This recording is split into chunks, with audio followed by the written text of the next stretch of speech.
so much for joining us. First, congratulations to you. Thank you. I know this has been overwhelming. I know this was a very tough race, but you've been planning for this the first 100 days. What can we expect from you? Well, really, I'm actually going to start now, like immediately, because I now have an additional month really to start working through transition.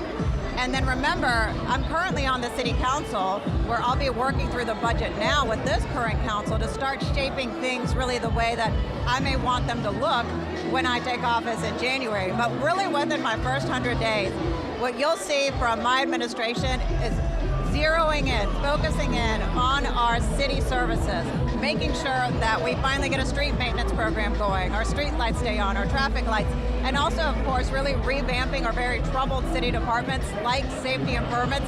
That work really has to start immediately.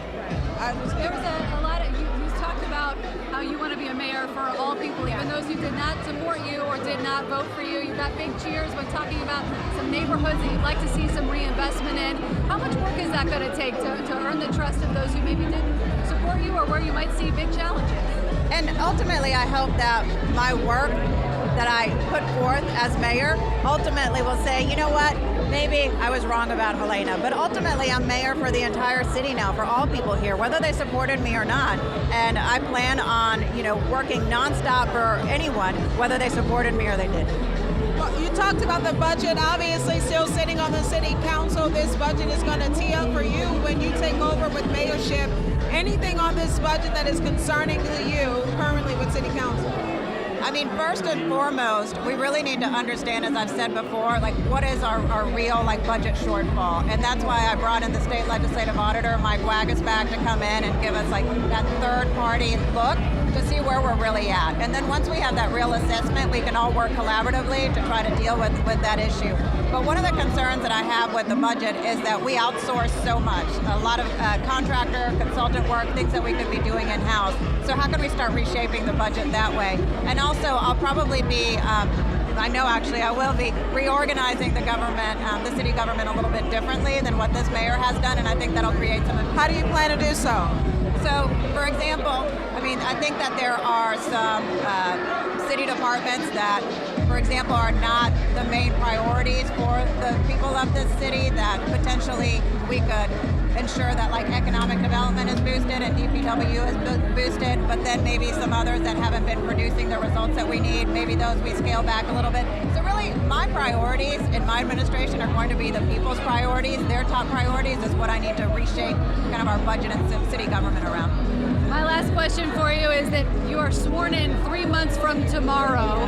What does tomorrow look like for you, and what does the next 3 months look like for you? Sure. So tomorrow, as you can imagine, up early to start thanking, different groups and going to different churches to thank everyone. And then immediately right after that, I start putting together my transition team. So that's my Sunday. And then we start working through transition. But like I said, I'm glad I have an additional month to get everything together and put together right. Thank you so much. Congratulations. Thank you. Thank you. All right, Mayor-elect Helena Moreno, help her down there. We just heard from her, again, echoing some of the things that we have heard throughout this campaign, her talking about being a mayor for all people and for the people's issues. Some of those issues include infrastructure. She talks about restructuring and reorganizing city government, and she also discusses the budget that is currently being, of course, we know city council really holds the purse here, the budget that she still fulfills her duties as on city council, and that budget is what's going to set her up when she begins her tenure. And of course the work, as she said, does begin tomorrow with the transition team. That's kind of the next step, and then in mid-January we'll see her sworn in as the next mayor, and she has made a lot of promises within the first 100 days, things she'd like to see go much more smoothly, collaboration she would like to see in terms of getting city services back up and running as smoothly as possible. So there's a lot to come in the next few months here. Yeah, I think a lot to come indeed. I don't know if you guys knew this. We were over at the Civic Theater, and apparently there were a number of people trying to get inside.